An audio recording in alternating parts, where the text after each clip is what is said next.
সুপ্রিয় দর্শক শ্রোতা মণ্ডলী, আমাদের কৃষিবাড়ির নির্মিত কৃষিকাজের আরেকটি ভিডিওতে স্বাগতম জানাচ্ছি। সম্মানিত বন্ধুগণ, এই হচ্ছে আমার কালারবাট মুরগিগুলো। এখান থেকে 200 মতো মুরগি আমি বিক্রি করেছি, আর বাকি 800 মতো মুরগি আছে।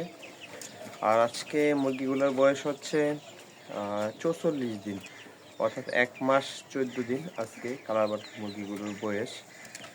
তো বাজার দর একটু নামাল থাকাতে আমি কিন্তু মুরগিগুলো একটু বড় করছি, তারপর মুরগিগুলো বিক্রি করব। অর্থাৎ 1 বস্তা আদার যদি 50 কেজি আদার যদি আমার মুরগিগুলাকে প্রতিদিন খাওয়াতে পারি, তাহলে কিন্তু 25 কেজি মাংস এখানে বৃদ্ধি পাবে।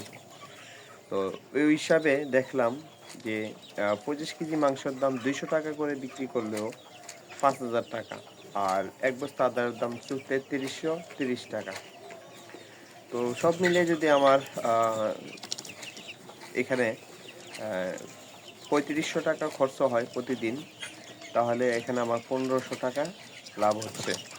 সেই জন্য আমি মুরগিগুলাকে কিছু দিন রেখে দিলাম, আর রেখে দিয়ে আমি মুরগিগুলাকে বিক্রি করব। আর দেখি এর ভিতর যদি বাজারটা একটু ভালো হয়, তাহলে আমি বিক্রি করে ফেলবো। তো আসলে মুরগি পালন করে যদি আপনার রেট যদি না পান, তাহলে কিন্তু কোনো লাভ নেই।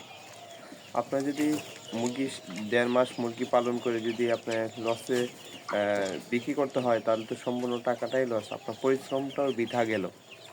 তো সেই জন্যে মুরগিগুলো বিক্রি করার আগ মুহূর্তে আপনি একটু ক্যালকুলেশন করে দেখবেন আপনার কত টাকার আদার খাচ্ছে আর মুরগিটা কতটুকু ওজন হচ্ছে। তো এই নিয়ে কিন্তু ভিডিও আরও আছে, সেই জন্য আমি বিস্তারিত বেশি কিছু বললাম না।